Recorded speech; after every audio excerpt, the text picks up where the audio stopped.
कहाँ पर आया participant 66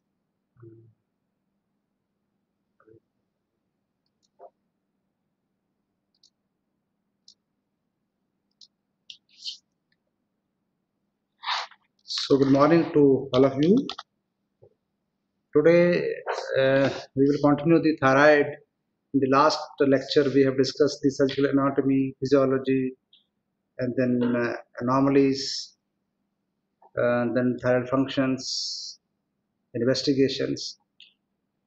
Now today we will discuss the functional disorders of thyroid gland, and the common are hypothyroidism, means deficiency of the thyroid hormones. Hyperthyroidism means increased thyroid hormones, and goiter. Goiter is generalized enlargement of the thyroid gland.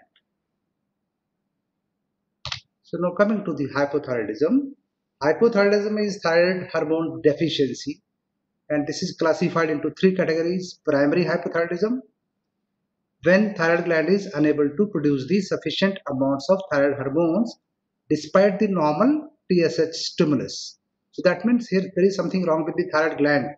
TSH secretion is normal, but gland is not able to produce the thyroid hormone. That is the primary hypothyroidism.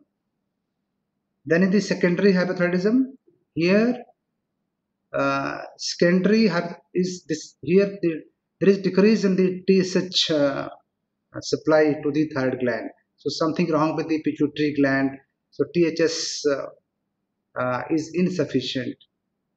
So that is, however, the gland is normal. So that is the secondary hypothyroidism. Another term used in literature is tertiary hypothyroidism. This is hypothyroidism due to decreased levels of TRH, thyroid releasing hormone, from the hypothalamus. So this is how we classify the hypothyroidism. But the most common of the type of the hypothyroidism is primary hypothyroidism. So these are the various types of primary hypothyroidism. So here primary hypothyroidism, again I am telling you that this here gland is unable to produce sufficient amount of thyroid hormones despite the fact that TSH secretion from the anterior pituitary is adequate. And the various conditions under this, number one is the cretinism. This is also known as congenital hypothyroidism. Then in adults, iodine deficiency, hypothyroidism. Then Hashimoto's thyroiditis. This is quite common cause. Then iatrogenic, means after surgery. For example, we have done the near total or total thyroidectomy for thyroid cancer, or even for goiter, or even for the surgeries. Total thyroidectomy is also done for Graves' disease or toxic goiter. So later on, patient will have hypothyroidism. Then similarly, radioactive iodine ablation of the thyroid gland for toxic goiter or for the cancer. And then if we are giving the patients antithyroid drugs, so these are the conditions where there is iatrogenic hypothyroidism. Then goitrogens. These are the substances or the drugs which interfere with the thyroid hormone synthesis. So there are some goitrogenic food. For example, brassica family food, broccoli, cabbage, soya bean. So those who keep on taking regularly these foods may develop features of hypothyroidism. And then of course drugs, antithyroid drugs. If we are giving these drugs for hypothyroidism, but we are not titrating and we are continuing with the high dose of these antithyroid drugs, then patient will have hypothyroidism. Then this amidrone, this is the antiarrhythmic drug, then lithium. So these are the various drugs which can cause hypothyroidism. Now coming to the congenital hypothyroidism, this is also known as cretinism.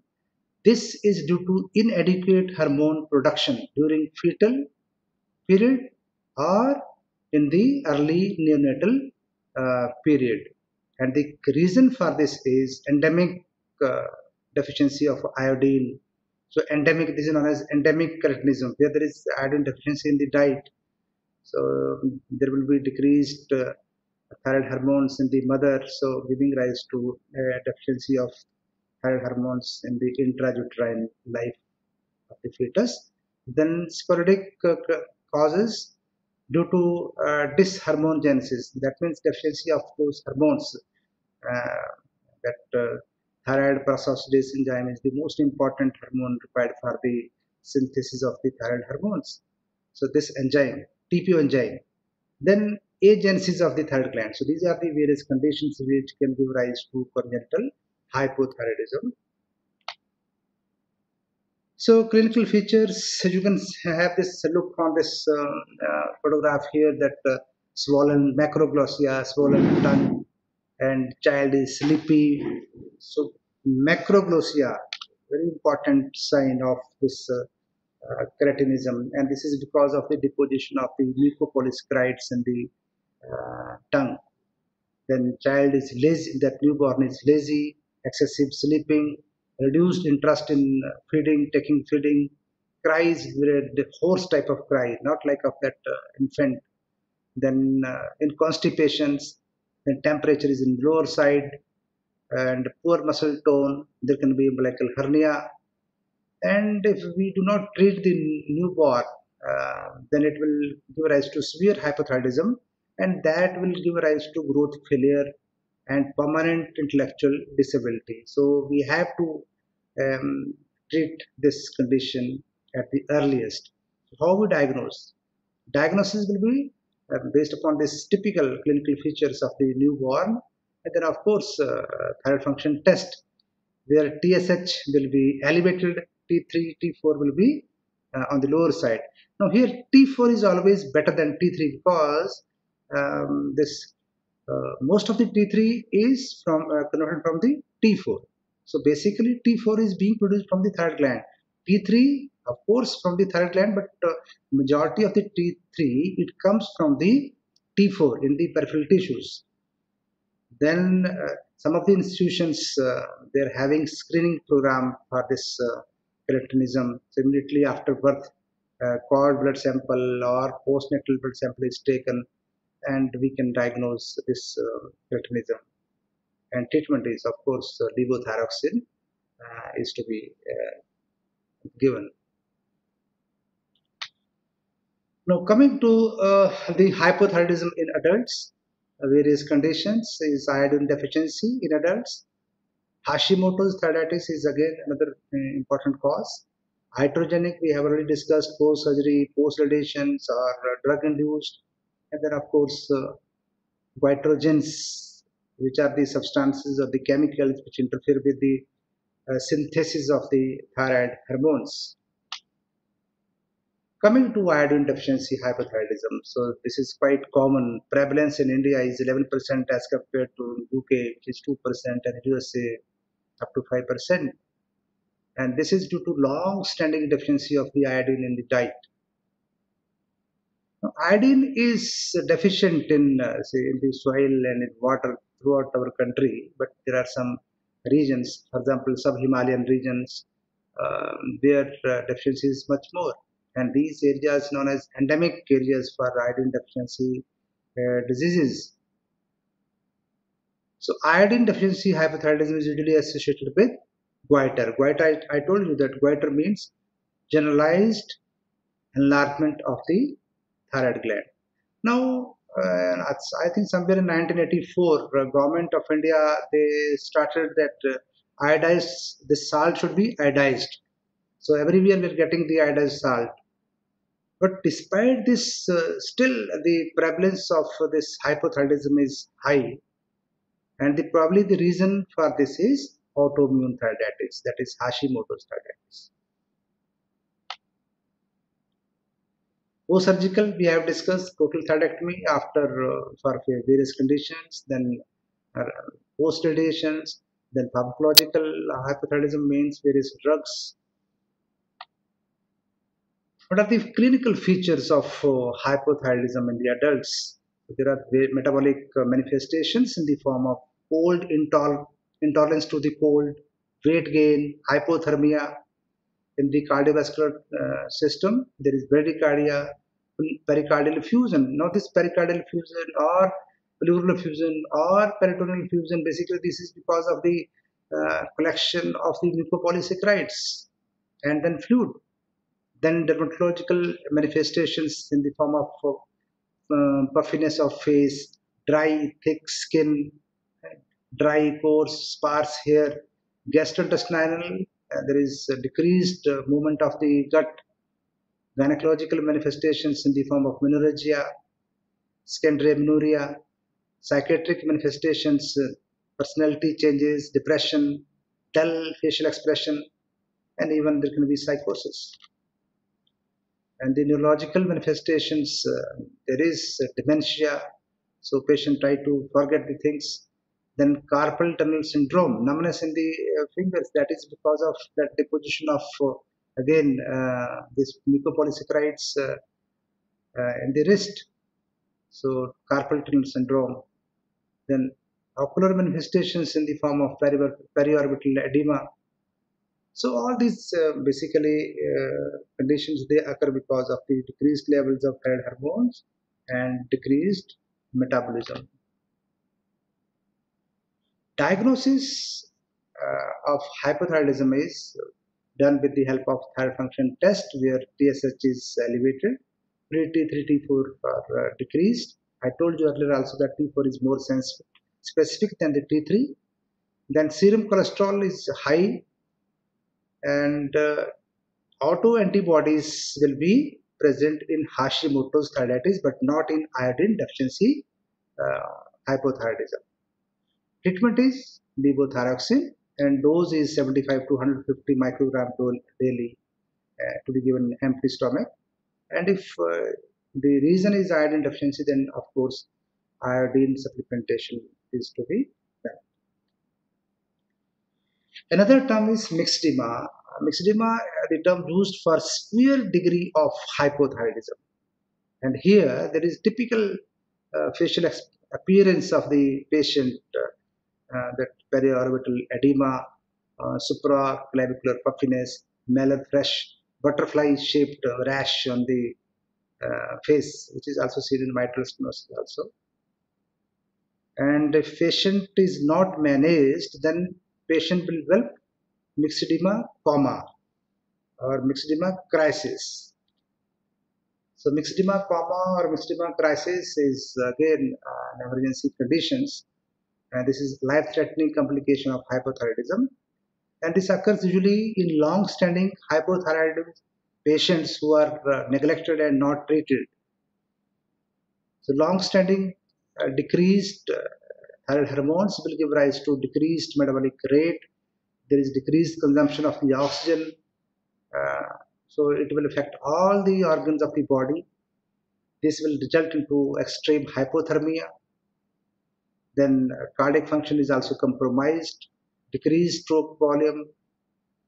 So this will affect the brain also, and ultimately there can be patient go into coma.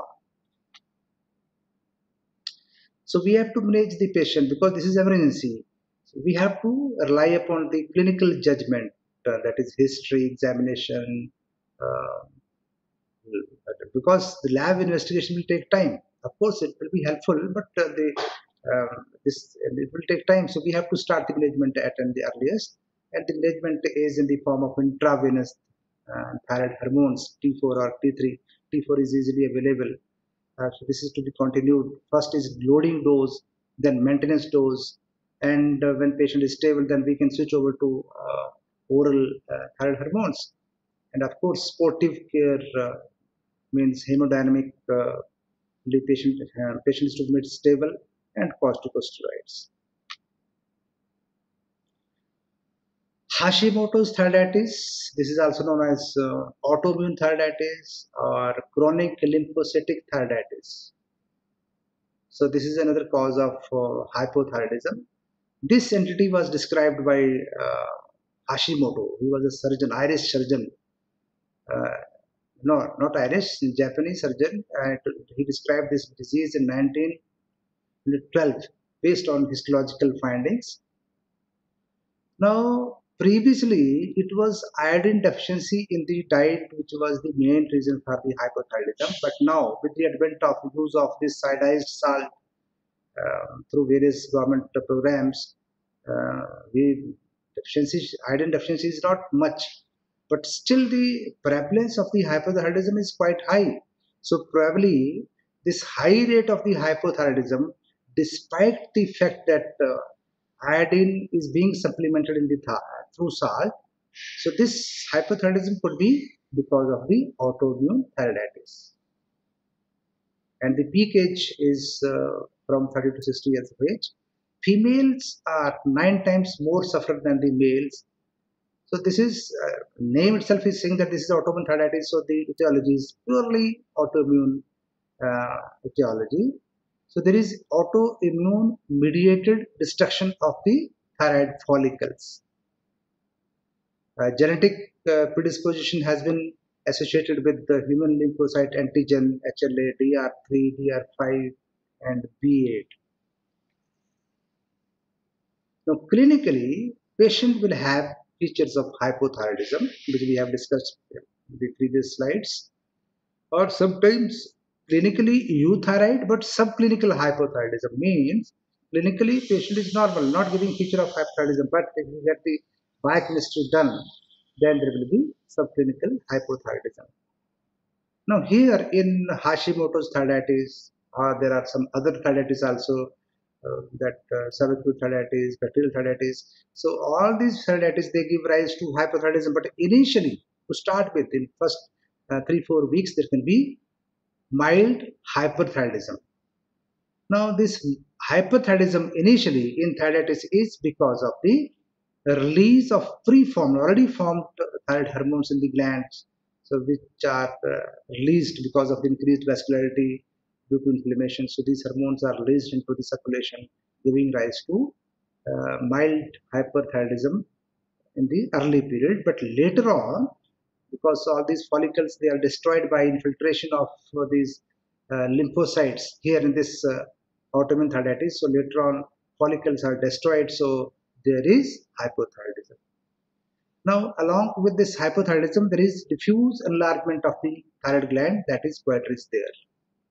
And if this goiter is big in size, then it can have compressive symptoms in pressure over the trachea causing dyspnea, or even if pressure over the esophagus giving rise to dysphagia. How we investigate this Hashimoto's thyroiditis? Of course, thyroid function test elevated TSH, decreased T3, T4, and very important here is thyroid autoantibody titer will be elevated. So antibodies against TPO, thyroid peroxidase enzyme antibodies, these are the main this criteria for labeling the patient suffering from Hashimoto's thyroiditis. And second important is FNAC. FNAC will show uh, lymphocytic infiltration with this. So you can see here, these are the follicles, they are being compressed, and these are the lymphoid tissue is growing inside the gland. So follicles are atrophied, and some of the follicular cells they undergo metaplasia to Hurthal cell. So this is the two criteria for labeling a patient of having autoimmune thyroiditis. One is that auto antibodies titer TPO, and secondly is the FNAC will show typical lymphocytic infiltration inside the thyroid tissue. Treatment is we have to replace the thyroxine, and if the size of the gland is too big and causing pressure symptoms, then we can do the surgery, and surgery is total or near total thyroidectomy or even subtotal thyroidectomy. Now coming to another dysfunctional order of the thyroid gland is hyperthyroidism. So hyperthyroidism is a set of disorders that involve excess synthesis and secretion of thyroid hormones by the thyroid gland, which lead to hypermetabolic condition. So the term hyperthyroidism, try to understand, the term hyperthyroidism means excess increased synthesis and secretion of the hormones by the gland. Another term is thyrotoxicosis. This is also loosely they are interchangeable, used interchangeably. But the term thyrotoxicosis is basically it tells about the symptom only. So this is a clinical syndrome of increased circulating thyroid hormones, irrespective of the source of whether that increased levels of hormones they are from the thyroid gland or they are from exogenous when patient is taking high dose of L-thyroxine. So if the features are because of that, that we call thyrotoxicosis. Hyperthyroidism, again two types, primary hyperthyroidism occurs due to abnormal functioning of the gland, and secondary hypothyroidism is when uh, this gland is producing more hormones because of extrinsic factors, means more production of the TSH from the pituitary. So coming to primary hyperthyroidism, commonest condition is Graves' disease. Then another is toxic multinodular goiter. Then third is the toxic thyroid adenoma. This is also known as autonomous toxic nodule. Then rarely functional metastatic carcinoma thyroid, stroma ovari, means metastatic carcinoma over the ovaries, which can cause rare cases have been reported in literature where patient comes with this sorry, hyperthyroidism and the cause was found to be metastasis in the ovary. Then this Jod-Vesdos phenomenon, this is iodine-induced thyrotoxicosis. Says this when iodinated radio contrast is used or this drug amiodarone, it 30%, I think more than 30% iodine is there in this drug. Then neonatal thyrotoxicosis, this usually occurs in uh, females, pregnant females who suffer from Graves' disease during pregnancy. So neonatal thyrotoxicosis. Secondary hyperthyroidism, uh, where the source is extrinsic, means increased TSH secretion from the pituitary adenoma. Another is chorionic gonadotropin secreting tumor and gestational thyrotoxicosis. These two conditions, last two conditions, they cause hyperthyroidism because of the SCG, human chorionic gonadotropin. Now this SCG, this also acts like TSH on the TSH receptors in the thyroid gland, and as a result, there is increased production of the thyroid hormones. But this gestational thyrotoxicosis, this is usually seen in the first trimester. This is transitory, and later on it will disappear. Commonest condition uh, for hyperthyroidism is Graves' disease.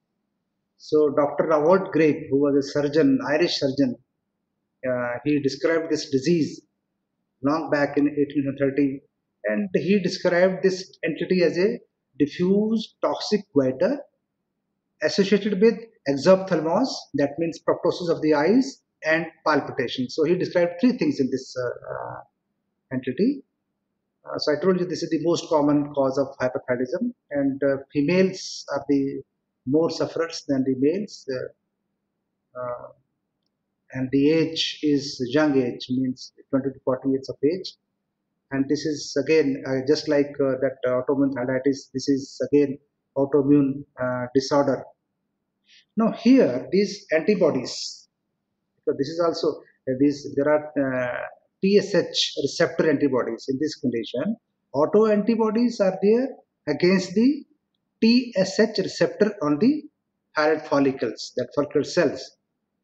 Now here, uh, if you see the autoimmune thyroiditis, that is Hashimoto's thyroiditis, there are antibodies, but these auto antibodies against TPO, they inhibit the function and they block the production synthesis of the thyroid hormones. But here in Graves' disease, these auto antibodies, they are stimulatory. Means these auto antibodies in Graves' disease, they act on the TSH receptors just like TSH. Their function is just like TSH. So as a result, there is continuous stimulation of the TSH receptors by these auto antibodies, and there is continuous synthesis and release of the thyroid hormones in Graves' disease. In this condition, whole of the gland is involved. So there is again diffuse hyperplasia and hypertrophy of the thyroid gland, and there is no feedback control mechanism. Doesn't work here because these autoantibodies they keep on stimulating this. So why there is hyperplasia? Because last time also I told you that this thyroid stimulating hormone it has dual control over the thyroid gland, means it has functional as well as structural, means it increase the it cause the hyperplasia of the thyroid tissue as well as it increase the synthesis and release of the thyroid hormones. So there is hyper increased level of thyroid hormones, at the same time there is increase in the size of the thyroid gland. So there is diffuse hyperplasia of the thyroid gland in this Graves disease. Genetic factors may be there, but till now genes involved are not known. But it has been seen that this Graves disease is seen with other autoimmune disorders, for example, diabetes mellitus, pernicious anemia, or vitiligo. So I told you that this macroscopically gland is enlarged, but it is smooth.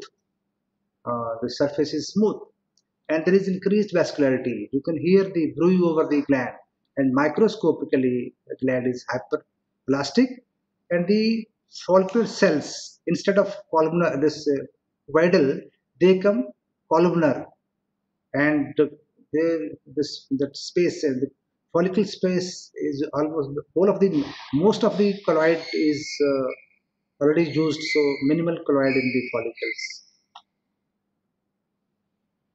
In the clinical features, so one is that features related to hyperthyroidism. That means all those features, metabolic features, CNS features, we have discussed. Contrast to that of hypothyroidism. But apart from that, two important features are seen in hyperthyroidism due to Graves' disease. So these ophthalmopathy or exophthalmos, that is seen in about 50% of the cases. Then dermopathy, that occurs in 1 to 2% of the patients. So these two conditions, these are seen only in Graves' disease. These are not seen in toxic nodular goiter or autonomous toxic nodule, but these ophthalmopathy and dermopathy, these are the features of Graves' disease only.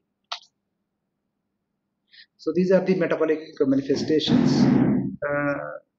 That is contrast to the that hypothyroidism means intolerance to heat, weight loss, increased appetite, and then sweating, tachycardia, palpitations. There can be even atrial fibrillation, psychiatric manifestation in the form of nervousness, agitation, neuromuscular tremors, muscular weakness, GIT diarrhea, gynecological amenorrhea or decreased fertility, and ophthalmopathy, which is specific to this Graves' disease, exophthalmos.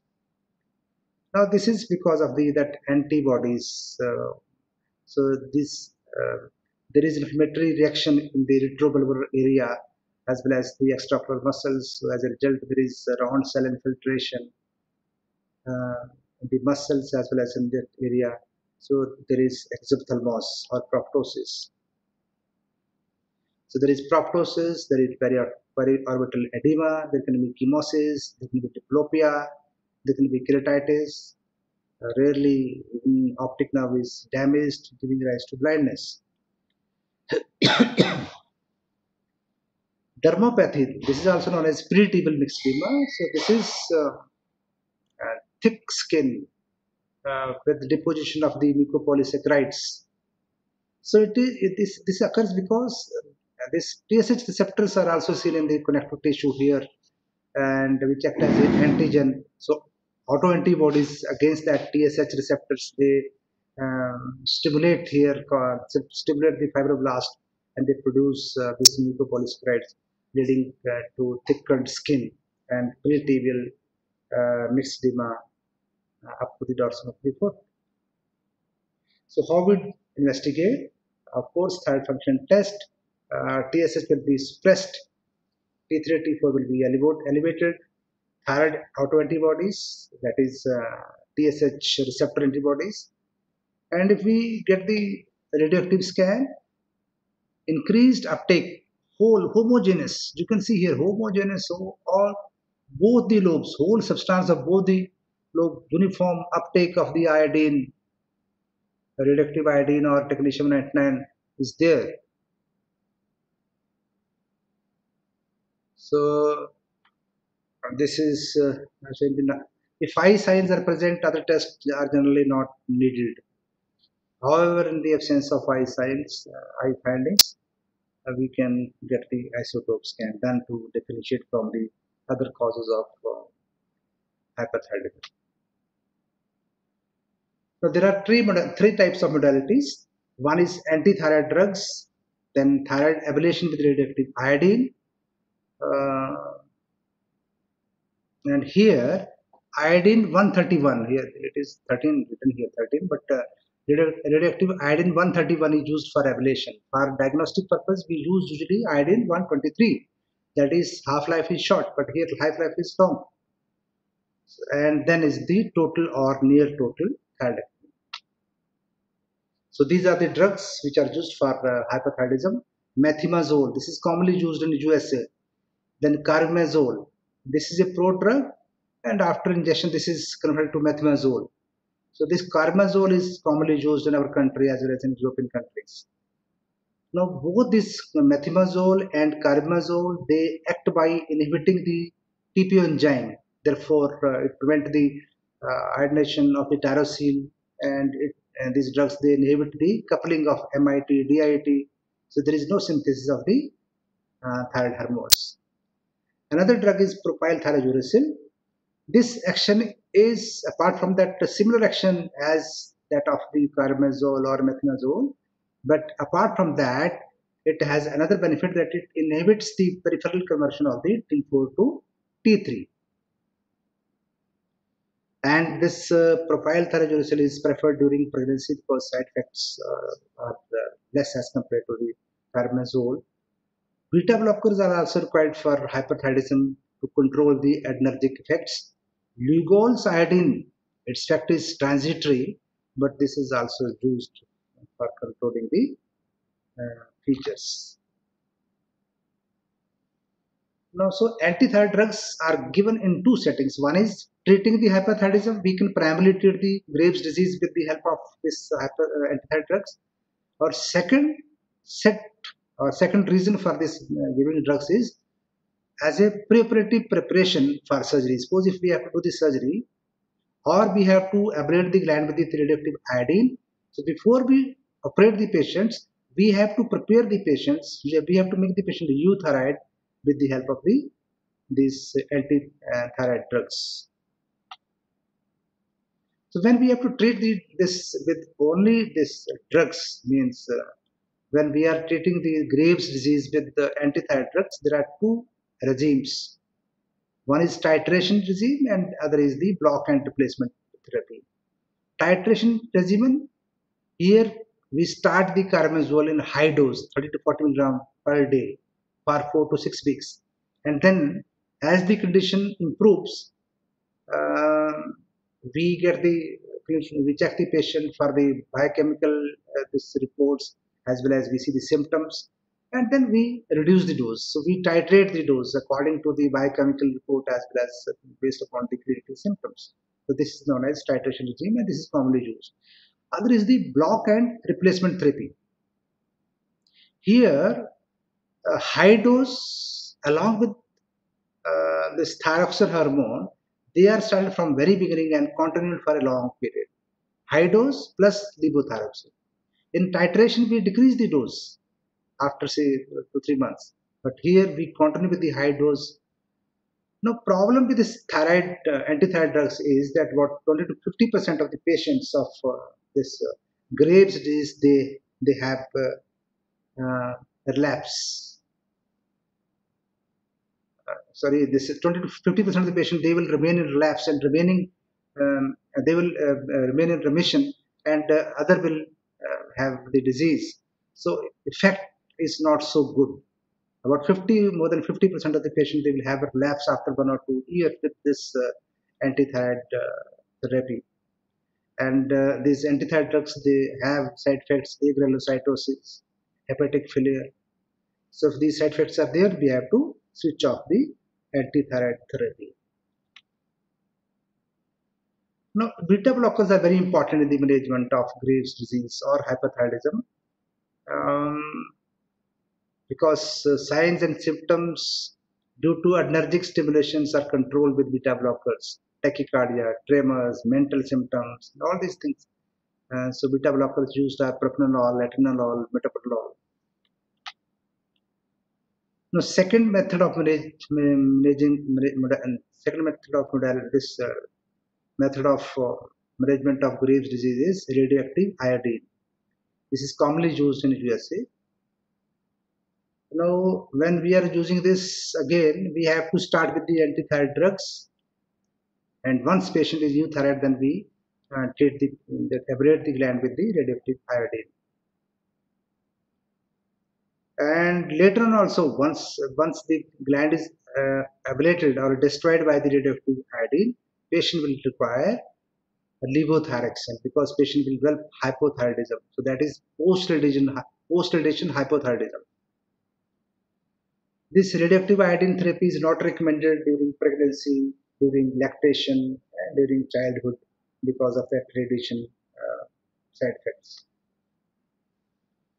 The role of surgery is when that Graves' disease goiter is that size of the gland is too big, or we have managed the patient with the antithyroid drugs, but relapse has occurred because relapse is more than 50%. And the conditions where we cannot give the radioactive iodine, for example, pregnancy, lactation, children. So we do the surgery, and surgery is total thyroidectomy or near total thyroidectomy. This means we have to remove the whole thyroid tissue. But before surgery, patient requires pre-operative preparation.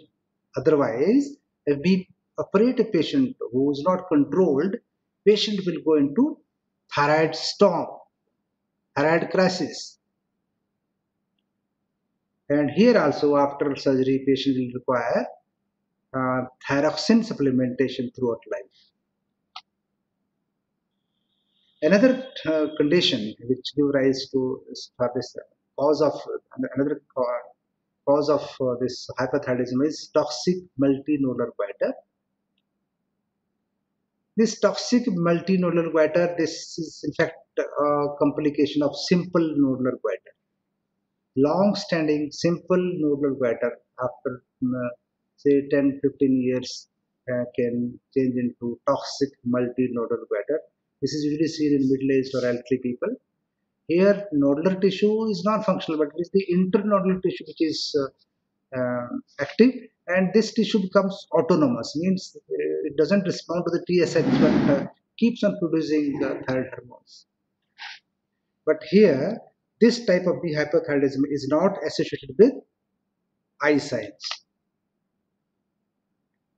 Investigations, of course, TSH is pressed, T4, T3 elevated, ultrasound will show multiple nodules, and radioactive iodine here, instead of diffuse uniform uptake in that Graves, here it is uptake is more at some places, but less in some places, less in other places.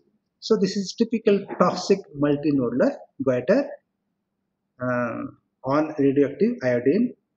This test treatment, we have to treat this control the hyperthyroidism with the drugs, and then surgeries or radioactive iodine ablation.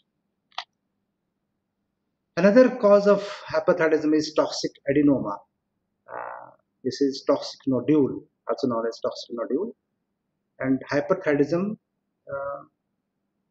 occurs because of a single hyperfunctioning nodule. The age group is younger age group.